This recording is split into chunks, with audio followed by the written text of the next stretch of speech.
Quand est-ce que le bull run va reprendre? Putain, c'est la question qu'on se pose tous. Et on se retrouve aujourd'hui pour une nouvelle revue de presse dans laquelle nous allons aborder, comme d'habitude, quelques points sur l'actualité. Nous verrons également le sentiment du marché, où est-ce qu'on en est par rapport à celui-ci. On fera un tour sur la macroéconomie, il y a eu pas mal de nouvelles par rapport à ça, c'est pas très jojo. On regardera les graphiques et comme toujours, on terminera avec les articles du jour et les sagesses du jour. Je t'invite également à liker cette vidéo et à t'abonner, ça donnera beaucoup de force à la chaîne et ça nous permettra de nous développer encore plus rapidement. Allez, merci. Le Fonds monétaire international est en train clairement de retourner sa veste après avoir fait la guerre par rapport au Salvador sur le fait qu'ils avaient investi en Bitcoin, les menaçant de leur mettre des sanctions économiques. Ils sont littéralement aujourd'hui en train de changer d'avis et de dire que Bitcoin est devenu un outil financier qui préserve justement la fortune, les richesses, surtout lorsqu'on se retrouve dans des périodes d'instabilité économique. On peut voir que petit à petit, tout le monde est en train de retourner sa veste. Les États-Unis avec justement l'ETF qui a été accepté, les ETF qui ont été acceptés aussi à Hong Kong. Donc petit à petit, on peut voir que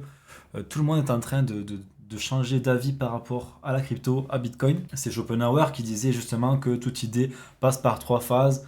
La première, ça va être ridicule. Donc ouais, c'est ridicule, ah, c'est nul, blablabla, on en rigole. Ce qui a longtemps été le cas par rapport à la crypto. Puis ensuite, on passe à dangereux. Donc là aussi, ouais, dangereux, oh, c'est dangereux, ça finance le terrorisme, blablabla, etc.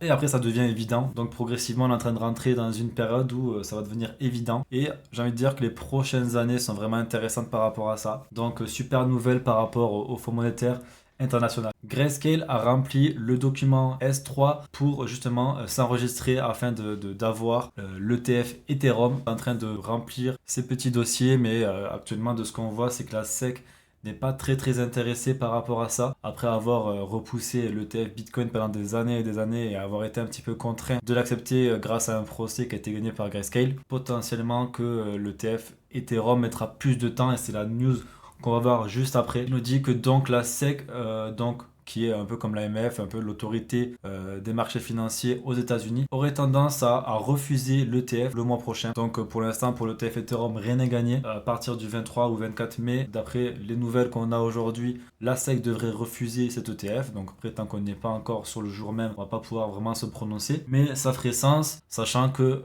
BlackRock, eux, ont leur approbation par rapport à l'ETF qui est en août, sachant que BlackRock a 99% de réussite, même 99,8% de réussite sur les approbations de ces ETF. Je vois mal comment la SEC pourrait refuser à BlackRock alors que vraiment c'est un petit peu eux qui dictent la loi. Donc refuser, faire un petit peu de peur sur le marché en mai, ça serait pas déconnant, et l'accepter en août pour après relancer le marché par la suite. Pourquoi pas, ça serait vraiment intéressant. Donc affaire à suivre, on en reparlera dans les jours qui suivent. Par rapport à la création monétaire de Bitcoin, on peut voir que depuis le début de l'année, à peu près 100 jours, jusqu'au 19 avril, 90 000 BTC avaient été minés et les ETF en avaient absorbé 217 000. Donc on peut voir qu'il y a une très forte demande face à une offre qui est de plus en plus faible, car à partir du coup de ce 19 avril, la date de l'halving, les récompenses ont été divisées par 2 et donc sur la même période de temps, au lieu d'en avoir 90 000 qui sont créés, il n'y en aura plus que 45 000. Ça veut clairement dire que l'offre en circulation est en train de réduire encore plus. C'est ce qu'on s'attendait. Il y a même des prédictions qui disent que d'ici 9 mois, on aura vraiment un gros choc de supply. Donc très intéressant, surtout si les ETF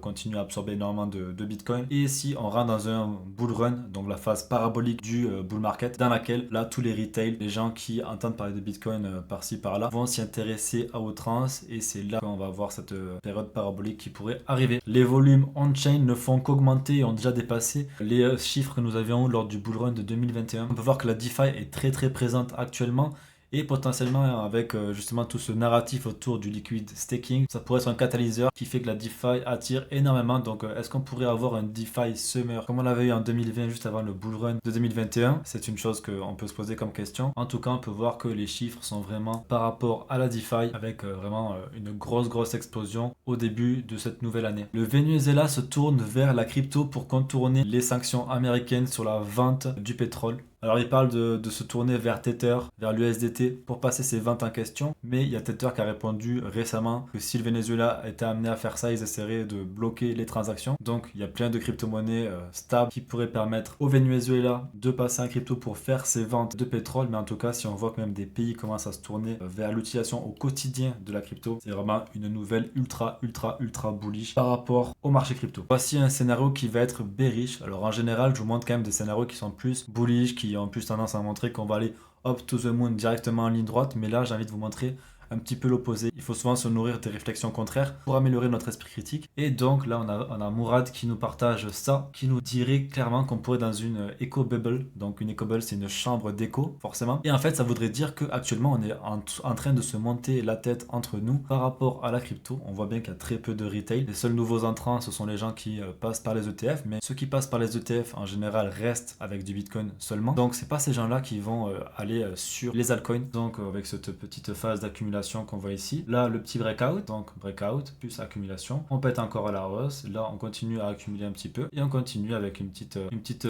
case ici verte où ça montre un petit peu de résistance. On la voit également ici. On vient taper un premier sommet. On vient taper un plus bas, deuxième sommet plus bas que le premier. Et ensuite, on continue à faire des plus bas. Donc des plus bas qui sont toujours plus bas et des plus hauts qui sont toujours moins hauts. Et c'est ce qu'on est en train de reproduire. Donc est-ce qu'on pourrait avoir justement une dernière petite hausse cet été avant un bon dump et avant peut-être de repartir plus tard? C'est un scénario qui est envisageable, surtout quand on voit l'état de la macroéconomie actuellement. Je voulais vous montrer ça, comme ça on garde aussi en tête qu'il y a des choses qui peuvent ne pas se passer comme le plan qu'on imagine, et il faut vraiment essayer de voir un petit peu tous les scénarios pour s'y préparer et afin de maximiser nos profits. Au niveau de l'ETF, on peut voir qu'il y a toujours de moins en moins d'argent qui rentre dans les ETF cette semaine. On peut voir qu'il y a eu seulement 88 millions de dollars qui sont rentrés, avec une semaine dernière qui était totalement négative. Ça, on l'avait vu déjà lundi. Pas de gros attraits dans les ETF actuellement. C'est aussi par rapport à la situation actuelle sur la macroéconomie. C'est la tax season également. Donc il va falloir attendre un petit peu plus longtemps pour voir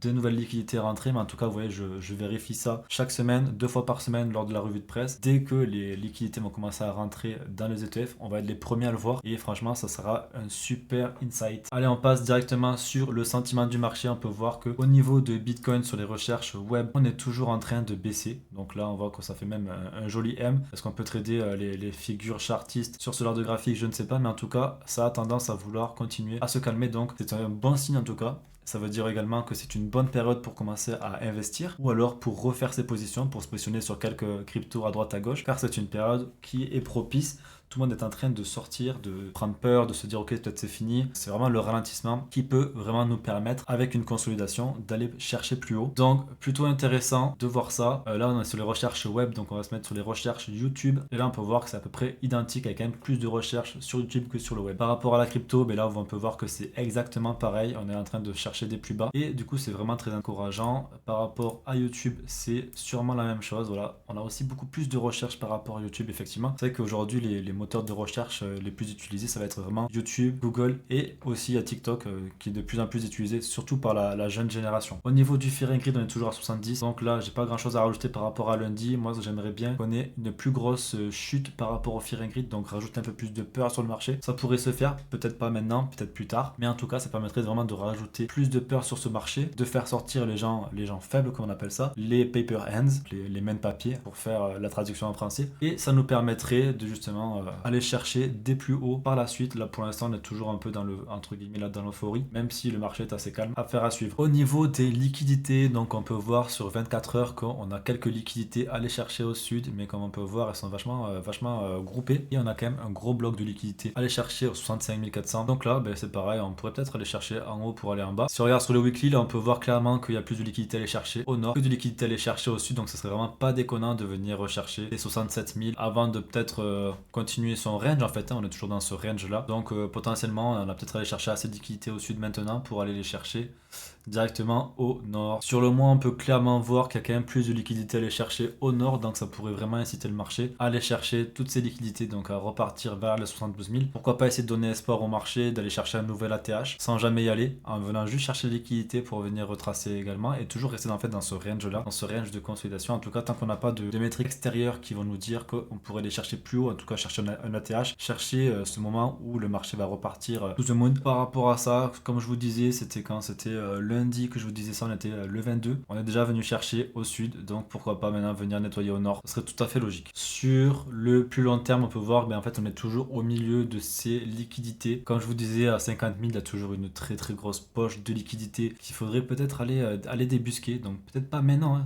En plus, ça pourrait vraiment correspondre un petit peu au scénario que je vous ai montré juste avant. Mais du coup, peut-être venir encore chercher les liquidités qu'il y a au nord. entrepreneur, chercher ses liquidités, faire FOMO les gens pour qu'ils viennent aussi en long, etc. dessous. Et ensuite, avec peut-être un problème de macroéconomie, aller chercher ses liquidités au sud. En tout cas, moi j'aimerais vraiment bien qu'on aille chercher ces 50 000 balles avant de repartir plus haut. Ça serait vraiment simple pour le marché en tout cas. Après, on pourrait toujours les laisser ici et continuer à monter. Comme je vous dis plusieurs fois par vidéo, c'est le marché qui décide. Nous, on est juste là pour essayer de l'interpréter et de voir comment on peut en tirer les meilleurs bénéfices. Au niveau du tableau vert, là, on peut voir que c'est toujours RAS en fait. Donc, il n'y a pas de gens qui sont hyper exposés en achat. Il y a quelques gens qui sont exposés en short en tout cas. Mais potentiellement, on pourrait vraiment venir chercher plus haut. Le marché a l'air d'être assez prêt à repartir, en tout cas sur le côté funding rate. Au niveau des taux d'intérêt, on peut voir que ça se modifie au fur et à mesure du temps, comme je vous disais. C'est vraiment une métrique qu'il faut regarder un petit peu plusieurs fois par semaine. Donc là, ce qu'on peut voir, c'est que toujours 87% de ne pas changer les taux d'intérêt pour mai, 88% pour juin. On était plus vers les 80%, il me semble, lundi. Donc là, on peut voir que le marché est en train vraiment de pricer le fait qu'il n'y aura pas de baisse des taux avant même septembre, toujours en fait. Voilà, on peut voir qu'on est monté même à 66,6% pour juillet, alors qu'on était environ vers les 54%. Donc petit à petit, on commence à voir un petit peu plus clair par rapport à ce que va anticiper le marché sur la baisse des taux. On peut même voir qu'au final, même en 2024, il n'y aurait qu'une seule baisse des taux qui pourrait provenir potentiellement entre septembre et janvier. Et on va regarder maintenant pourquoi est-ce que le marché est en train de pricer le fait qu'il n'y aurait pas de baisse des taux. Et en fait, c'est vraiment très simple, c'est parce qu'on a l'inflation qui est en train de rebondir. Donc on peut voir que pour le mois de mars, l'inflation PCE, donc l'inflation PCE, ça veut dire que ça prend en compte les dépenses des consommations personnelles des gens, elle a augmenté à 2,7% alors qu'ils attendaient à 2,6%. On a aussi la core PCE inflation qui monte elle à 2,8% le de 2,6%. Et donc là, ça fait plusieurs mois qu'on a tous les indicateurs qui sont en augmentation. Et là, du coup, c'est vraiment plutôt inquiétant par rapport à ça. Ça veut dire que l'inflation est en train de se relancer. Et si l'inflation est en train de se relancer, ça veut dire qu'elle n'est pas maîtrisée. Donc si elle n'est pas maîtrisée, ils ne pourront pas baisser les taux. Car en baissant les taux, en général, ce qu'ils veulent faire, c'est booster l'économie en imprimant de l'argent. Mais si l'inflation n'est pas maîtrisée, forcément, ils ne peuvent pas faire ça. Car ça relancerait encore plus rapidement l'inflation. Ça ferait vraiment effet boule de neige. C'est assez problématique par rapport à ça. Et on pourrait vraiment pas avoir de baisse des taux en 2024 si ça continue comme ça. Également, hier, nous avons eu les résultats par rapport au PIB. Donc la croissance de l'économie qui est également en baisse. Qui est d'ailleurs en baisse de 50%, qui est à 1,6%. Alors qu'au dernier trimestre de 2023, elle était à 3,4% de croissance. Donc là, on rentre vraiment dans quelque chose de assez problématique en sachant qu'on a l'inflation qui augmente, la croissance qui est en train de baisser. Il manquerait plus que le chômage soit à la hausse. Et là, on rentre dans une période assez instable. On appelle la stagflation. Donc c'est lorsque l'économie d'un pays est vraiment faible ou alors qu'elle est nulle, donc avec un PIB en baisse, qu'on a une inflation qui est haute. Donc pour l'instant, on voit que l'inflation est en train de rebondir. Donc on n'est pas encore en stagflation, mais on a l'inflation qui est en train de remonter. Et c'est également souvent accompagné d'un taux de chômage assez élevé. Donc on verra le taux de chômage juste après. Mais pour l'instant, on n'est pas vraiment dans ce qu'ils appellent la stagflation. En tout cas, c'est vraiment une période assez instable. Et ce que nous dit James, c'est qu'on est dans une situation où on est dos au mur et que quoi qu'il arrive, en fait, la seule solution que va avoir la Fed, ça va être d'émettre plus de dettes. Et en émettant plus de dettes, forcément, ça va être impression monétaire. Impression monétaire, ça va amener de l'inflation et l'inflation qui va justement obliger la Fed à augmenter les taux d'intérêt. Et on est en train réellement de répéter le scénario qu'on a vu ces 4 dernières années en fait. Donc par rapport à la crypto, tant que il y a de l'impression monétaire, c'est intéressant, ça fera monter les prix. Maintenant, il faudra réussir à timer le moment où cet apport de liquidité dans le marché va s'arrêter pour prendre les profits, pour se mettre en dollars, car ça sera là le meilleur moment d'être en dollars. Et c'est exactement ce que nous dit Arthur Hayes. Il nous dit clairement qu'avec la saison des taxes, ils ont rajouté 200 milliards de dollars dans leur TGA. C'est le Treasury General Account, donc le compte général où tout l'argent vient. Et en gros, quand ce compte augmente, ensuite, il va être réparti pour justement mettre de la liquidité dans le marché, par exemple. Donc on peut voir qu'ils sont en train de préparer cette injection monétaire. Et Arthur Hayes nous dit que la première solution, ça pourrait être qu'ils arrêtent d'émettre de la dette et qu'ils amènent le TGA à zéro. Ça pourrait faire une injection monétaire de 1 milliard. Et ça pourrait faire une injection monétaire de 1000 milliards de dollars. Sinon, ils pourraient également continuer à mettre des T-bills, donc des bons du trésor, donc de la dette américaine sur le court terme, et ça enlèverait l'argent du ARP et ça injecterait environ 400 milliards de dollars qui viennent du ARP. Et le réserve repo, c'est un peu un compte en banque où les institutions financières et les banques vont pouvoir déposer du cash et recevoir en échange des bons du trésor en collatéral. Et en général, quand ce compte est en train de baisser, ça veut dire qu'ils sont en train d'injecter directement la liquidité dans les marchés en rachetant ces bons du trésor qui sont en collatéral. Et donc là, ça ferait 400 milliards d'injections monétaires. Ou sinon, ça pourrait être un combo des deux et là, on aurait 1400 milliards de dollars qui pourraient être injectés. Et du coup, ça pourrait être une solution pour ne pas baisser les taux d'intérêt car ça ne serait pas de la nouvelle création monétaire, cet argent est déjà imprimé. Il serait juste réinjecté dans l'économie pour, par exemple, faire face aux problèmes bancaires que pourraient subir certaines banques et du coup rebooster l'économie pendant un certain temps, bien entendu, pour se dire ok, maintenant on arrive à calmer le problème, mais le problème il est toujours là. Comme il est toujours là, il reviendra toujours. Et tant qu'on n'aura pas cette crise financière qui sera très très grosse, certainement, on fera que repousser le problème. D'ailleurs, on peut voir par rapport à ça que cette semaine, le système bancaire a emprunté 200 millions de dollars. Ça veut dire quoi? Ça veut dire qu'ils sont littéralement en manque de liquidité. Donc s'ils empruntent 200 millions de dollars, ça veut dire que ces 200 millions de dollars vont être injectés dans l'économie et qu'ils sont presque au bord de la faillite. Donc toute cette liquidité qui est de côté, que nous montre Arthur Hayes, pourrait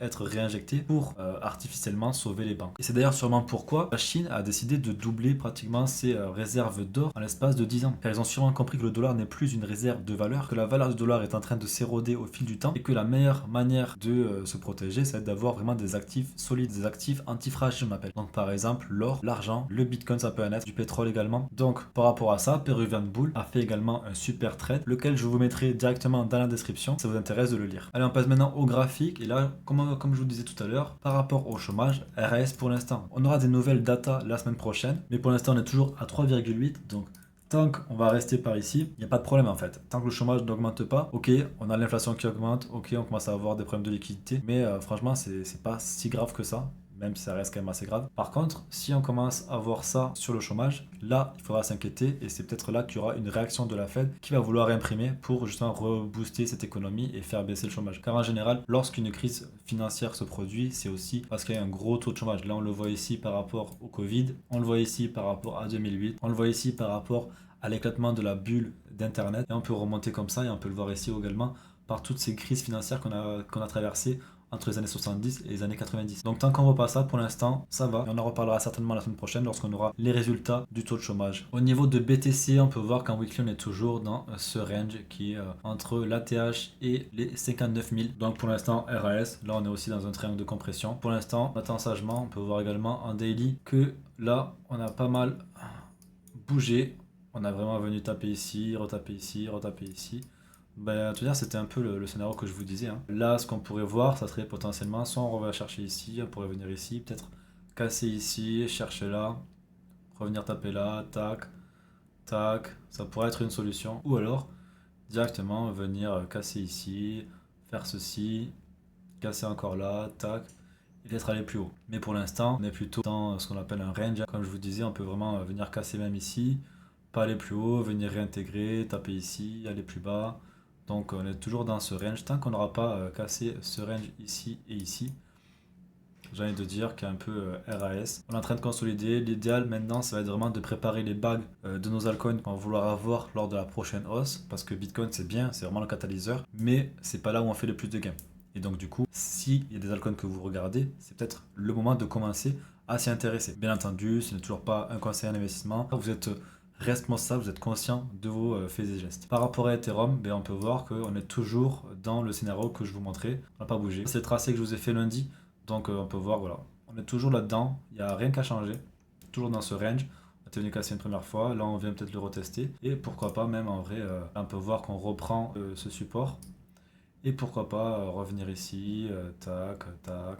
Voilà, tant qu'on est par ici, RAS, on peut très bien aussi faire comme ceci. Donc, on attend sagement. Au niveau des altcoins intéressants que je vais vous montrer aujourd'hui, là, c'est plutôt des altcoins avec des rumeurs d'airdrop. Donc, si on achète ces altcoins et qu'on le stake, on peut potentiellement avoir des airdrops. Donc ING, dont je vous ai déjà parlé également dans le top 10 en fait, regardez ce qu'il est en train de faire. Exactement ce que je vous étais en train de vous montrer. Ici, on a toujours la Golden Pocket. Et pour l'instant, on a l'air de ranger tranquillement. Donc acheter en DCA, ça pourrait être intéressant. Aller le stake sur Kepler. Si vous voulez une vidéo par rapport au staking avec Kepler, par rapport aux airdrops sur tout l'univers Cosmos, n'hésitez pas et dites-moi-le en commentaire. On a également TIA, regardez donc. TIA, on va regarder un petit peu à quoi il ressemble. Donc on peut voir qu'en partant du plus bas et en allant sur le plus haut, hop, je me suis loupé ici, tac, on peut voir qu'il était vraiment venu chercher cette zone qu'on apprécie, la Golden Pocket. Donc là, il est en train de venir la retester après l'avoir cassée. Et donc, on peut même voir qu'il y a une trendline, on peut me la placer comme ça. Donc, tant qu'on évolue sous cette trendline, on pourrait toujours venir chercher ici, tac, on peut toujours aller plus bas en fait. Tant qu'on est sous la trendline, on peut aller plus bas. Mais une fois qu'on vient casser la trendline, là en général, c'est là qu'on va venir travailler avant de repartir. À surveiller, en tout cas, il faut prendre conscience qu'on ne parle vraiment plus de tout ce qui est tendance au niveau des airdrops. TIA, à un moment donné, quand il était à 20$, c'était vraiment... on en parlait de partout. Là, il n'y a plus personne qui en parle. Donc, ça commence à devenir les moments intéressants pour se positionner dessus si c'est un token qui vous intéresse. Également, donc, on est sur des niveaux assez intéressants pour les premiers investissements. Surtout si vous n'avez pas eu d'airdrop. Moi, j'ai eu l'airdrop, donc Je n'ai pas à m'en soucier, j'en ai déjà qui sont stake. Et là voilà, pareil, on est sous la ligne de tendance. Donc ce qu'on veut, c'est voir du travail par ici, même venir chercher plus bas et casser cette barre de tendance avant de repartir. Donc là, on a le temps, on n'est pas pressé, mais ça peut être intéressant de commencer à faire du DCA si c'est un token qui vous intéresse. Atom, c'est pareil, Atom, lui, c'est vraiment le token qui doit frustrer le plus de monde, hein. Il a absolument rien fait du tout depuis bien trop longtemps. On a une accumulation qui dure depuis mai 2022. Donc on peut voir qu'il a essayé de casser, mais il n'est pas réussi à casser. On se retrouve à aller être au bas de l'accumulation. Ça peut être un token intéressant sur du long terme. En tout cas, niveau technologie, c'est intéressant. Niveau hype, c'est beaucoup moins intéressant. Niveau marketing, ils sont pas très bons en marketing. Il y a très peu de marketing. C'est peu poussé. En tout cas, en termes de niveau de tech, c'est intéressant.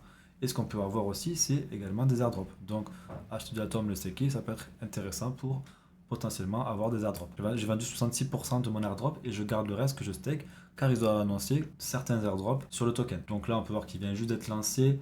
Donc c'est un peu dur à évaluer. Mais on peut voir qu'on évolue au-dessus de cette résistance ici. On est venu la tester. Hop, donc pour l'instant, tant qu'on est au-dessus, ça peut être intéressant d'accumuler un DCA. Attention, bien sûr, si BTC choisit de partir à la baisse, forcément, il peut y avoir des complications et on pourrait venir casser plus bas. C'est pareil pour tous les cryptos en général. Tant que BTC est dans son range, ok, ça va, mais si il sort de son range et qu'il va plus bas, là, il faudra s'inquiéter. Donc c'est pour ça qu'il faut aussi faire attention aux altcoins. Par rapport au Ronin, on peut voir qu'il y a aussi une belle correction, hein. Regardez-moi ça. Si on trace ce petit Fibo sur le dernier mouvement, on peut voir voilà, qu'on est en train de casser les 0,382. Donc potentiellement, peut-être pas intéressant d'investir dès maintenant, mais peut-être intéressant de surveiller. Donc si on vient chercher ici, on travaille. Si on vient chercher là, qu'on travaille également avant de repartir. Donc on est déjà sur du moins 40%, mais on pourrait très bien prendre encore 15% en moins, voire 20-30% en moins. Donc à surveiller également, si on trace ici, on peut voir qu'on est sur une tendance à la baisse. Maintenant, faire attention par rapport à ça. Peut-être faire du DCA. Il y a des rumeurs d'airdrop par rapport aux gens qui stake du Ronin. En tout cas, ceux qui avaient staké du Ronin en février, ils ont reçu du Pixel et c'était un super airdrop. Pareil pour le W, donc ça, je en ai déjà parlé plusieurs fois. Donc là, on est sur un token qui est aussi très très jeune. Et on peut voir que là, ça fait un moment qu'il stabilise. Donc là, ce tracé doit être la Golden Pocket.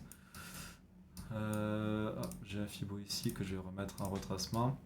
Et voilà, c'est exactement ça, c'est la Golden Pocket, il est en plein dedans, il est en train d'accumuler dedans, en tout cas en 4 heures. Donc peut-être intéressant d'avoir un premier achat ici. Il a l'air d'avoir potentiellement terminé sa baisse, on peut voir que la trendline ici a été cassée. Donc c'est ça qu'on veut voir, hein. C'est vraiment ça, vous voyez, ça baisse. Hop, trouve un bottom, on travaille dessous la trendline. On sort, on la reteste et tranquillement on continue à travailler avant potentiellement de partir. Donc voilà, en plus on pourrait avoir potentiellement un airdrop de Peak ou l'airdrop de Monad qui est vraiment un layer 1 que moi j'attends avec impatience. Donc voilà par rapport aux tokens qui ont potentiellement un airdrop par derrière. Et on va passer à la suite. Pareil par rapport à Dimension. Bon là on peut voir que j'avais tracé un canal baissier qui a cassé vers le bas. Donc je vais l'enlever. Et également on peut voir comme TIA, on est venu chercher cette zone de la Golden Pocket. Là, on est en train de la retester. Le dernier qui est sorti, Saga. Donc moi, j'avais reçu l'airdrop également. J'ai reçu un bel airdrop. Donc ici, je vous partage un super trade par rapport à Bitcoin, par rapport à l'hyper-bitcoinisation. Donc ça va être clairement le mouvement du fait que Bitcoin est en train de se répandre, de se faire adopter massivement dans le monde. Donc je vous mets ça en description, vous pouvez lire ça, ça serait très très très intéressant. Également, là, on a un trade de Peruvian Bull qui parle directement que le système est totalement dépendant de la liquidité. Il explique tout ça, il revient un petit peu sur le passé, il montre plusieurs trucs intéressants. Donc ça, je vous invite vraiment à le lire, c'est quelque chose qui va apporter beaucoup, surtout si vous connaissez pas beaucoup en macroéconomie. Donc vraiment, pépite, je vous mets ça directement dans la description également. Par rapport au dernier article de Arthur Hayes, je vous mets aussi ça dans la description, c'est très très très intéressant. Il fait des articles de moins en moins longs, j'ai l'impression, mais en tout cas, toujours aussi qualitatif, dans lequel il va parler de tout ce qui va être liquidité, tout ce qui va être croissance de l'économie, du PIB, etc. Donc je vous mets ça également dans la description. N'hésitez pas à aller le voir, ça vous permet de gagner en connaissance, c'est ça le plus important. Allez, on va finir avec les sagesses, donc une de Redphone qui nous dit clairement il faut s'intéresser aux projets, aux narratifs qui nous repoussent, car en général, à première vue, ça va pas nous intéresser, on se dit ok, c'est peut-être ridicule, un peu comme ce que je vous disais par rapport à Schopenhauer, le ridicule, dangereux, évident. Et on peut voir que c'est ce qui s'est passé depuis un moment avec le lancement de Dogecoin, les ICO, les NFT, les memecoins, les ordinals, c'est maintenant les runes sur le protocole rune. Si ça vous intéresse d'ailleurs le protocole rune, n'hésitez pas à le dire en commentaire, je ferai une vidéo par rapport à ça. Mais en général, le plus ça va nous dégoûter, le plus ça va nous repousser, et le plus il va avoir un potentiel vraiment intéressant. Donc même mettre quelques billes, 50 balles, 100 balles, se positionner pour au moins être dans dans le train et que si la chose est vraiment intéressante, au moins on a quelques billes et on profite de ce wagon qui part. Également, ne laisse pas les choses venir à toi. Fais en sorte qu'elles viennent à toi parce que tu mets de l'action. Tu travailles pour, tu mets de l'énergie pour et c'est comme ça qu'on a les choses. Également, il n'y a que ceux qui ne font rien, qui ne gagnent rien, qui ne prennent aucun risque. Donc en général, quand tu vas prendre des risques, tu vas pas forcément gagner à tous les coups. Mais le fait de prendre des risques va te permettre de gagner beaucoup plus de choses. Tu vas gagner en compétences, en connaissances. Mais il suffit juste que sur un malentendu, tout se passe bien et tu vas pouvoir être vraiment successful. Mais en tout cas, si tu prends aucun risque, sache que tu ne gagneras jamais rien. Donc vraiment, sors de ta zone de confort et prends des risques, mais des risques calculés. Donc voilà, la revue de presse est terminée. Je t'invite à mettre un commentaire, à liker et à t'abonner à la chaîne. Et nous, on se retrouve lundi pour une nouvelle revue de presse. Ciao!